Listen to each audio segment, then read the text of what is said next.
welcome to the Muscle Car Modeler. My name is Raul, and today I wanted to feature another one of my older builds. Also one of my favorites, but it's a subject that you just can't really make in scale. But this is a 68 GTX, Plymouth GTX. Story with GTX for 68, that's the second year for the GTX. But it shared a lot of components with the Roadrunner, which the first year for the Roadrunner was 68. But there are a lot of differences between the two cars. So I'll go over a number of those here, but one of the interesting things is the GTX came standard with the 444 barrel. If you wanted a 444 barrel in a Roadrunner, it was not available. The Roadrunner came with a 383 only. Both of them were available with the Hemi engine as an option. What's interesting with that side of it is the GTX, the Hemi was only a $600 option. I forget the exact dollar amount, it was like $607 or something like that. But in the Roadrunner it was like $835 option. But the GTX came standard with a lot more of the stuff that the Roadrunner didn't, like the heavier duty suspension and everything that came with the Hemi. The GTX came standard with that. Also with the GTX for 68, you got the upscale interior, the wood siding, the wood paneling, which you can kind of see in my build here. Came with the upscale interior. It was a very upscale, upmarket car. And it also came with your choice of automatic or manual. There was no price difference. The automatic was standard. You can get the manual tranny in the GTX. It was no extra charge. In the 68 Roadrunner, you had to pay extra for the automatic. Also, the Roadrunner was bench seat, taxi cab, rubber floor. There was a lot of differences. Even though they're really based on the same car, they're literally just about all the same sheet metal with a few exceptions. Came with the hood here. Then the hood blackout on there.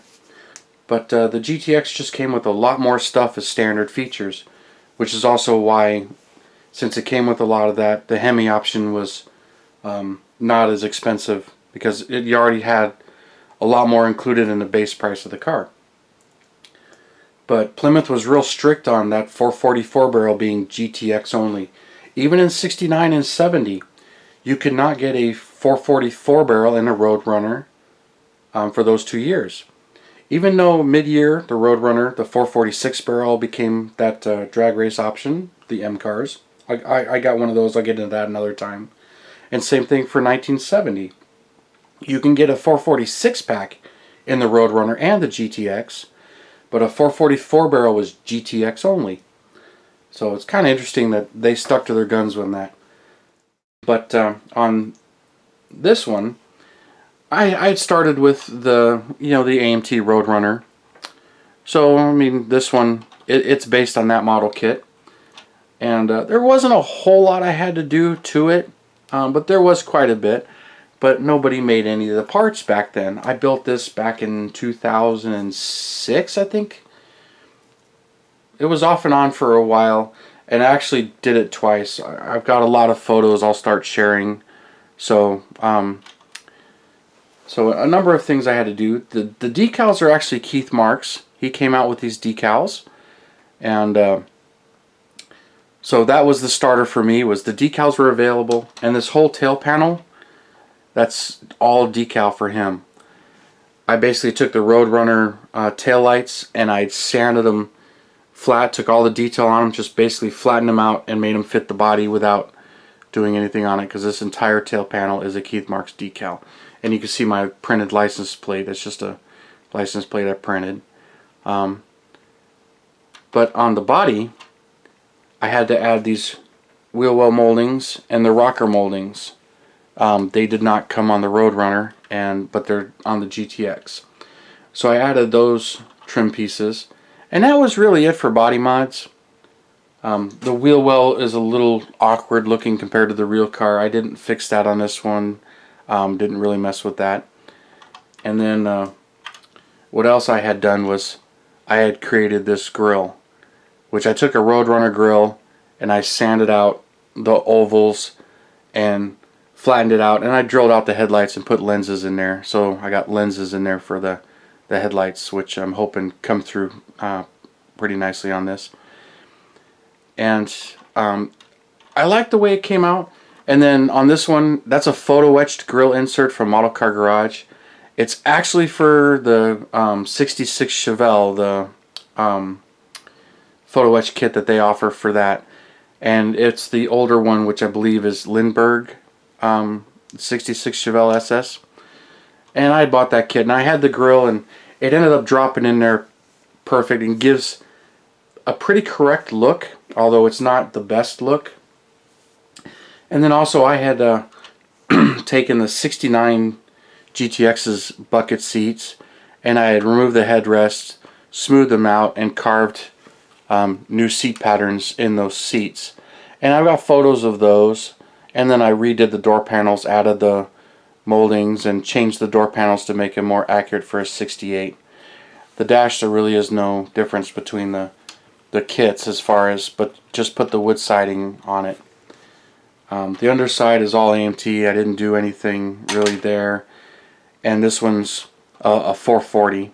I did the standard 440, and that's a Keith Marks decal. So the 69 GTX comes with the regular 4-barrel 440 in it when it comes to AMT. So I had used that motor and that intake instead of the Hemi that the 68 comes with. I'll probably build another one of these and do a Hemi version. I kind of want to do a Hemi convertible. But some of the parts I made, at the time I had cast all of these parts, the seat parts, the door panels, and I'd actually cast my own grill. And here's the master of the grill I had cast, if that comes through and you can see it. It has multiple sections, and I was really proud of this grill. And I had sold a number of them, so some of you guys may have bought them on eBay. But I was pretty happy with this grill. But there are now other options. There's a gentleman on Shapeways that's now making some of these parts. I believe his store, Rosty's Scale Accessories. I wrote it on here. But I got these grills from him through his Shapeways store. So there's his 68 GTX grill, which is pretty transparent, but it's a little milky and a little foggy, and it doesn't quite fit the body, so you got to sand the body and make it fit a little bit.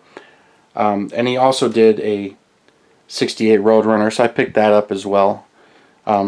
Pretty cool kit. It comes with lenses also, but in this frosted, they just really don't look very good. So I got a whole bunch of lenses.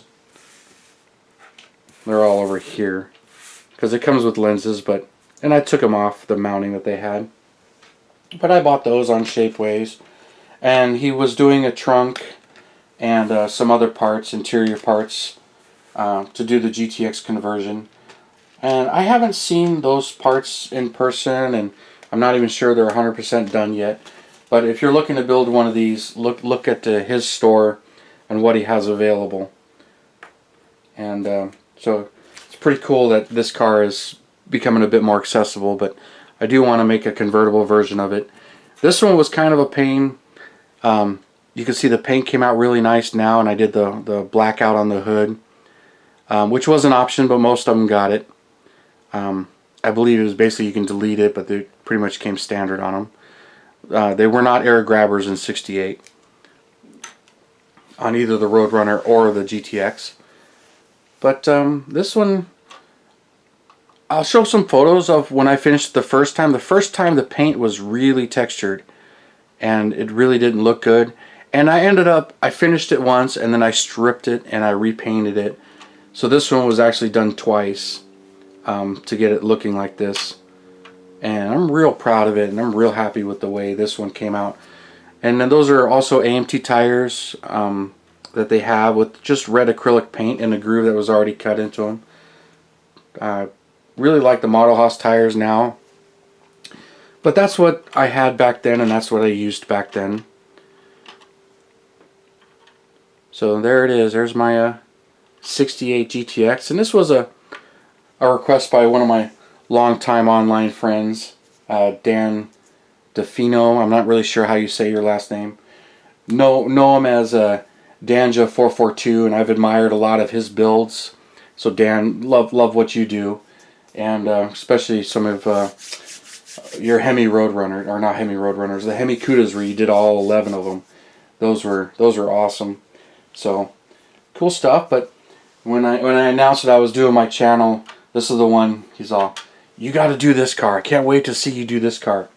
So I had to clean this one up for you, Dan, and so I could show it off. And I had to fix a couple things and polish the paint a little bit because it was pretty dirty and dusty. And I hope it came out looking really good. And for everybody who's watching this and enjoying it, I appreciate the comments and the subscribing, and I really appreciate everybody that's tuning in and enjoying this. And I'll revisit some other old builds. As you can see, I'm trying to do one a week as far as what I built and go into the history of that particular subject. And everybody seems to really like that. And I'll be doing, also videos of my projects or some of the kits in my stash, go over some of that stuff. But I appreciate you guys tuning in and subscribing. You guys have a wonderful day.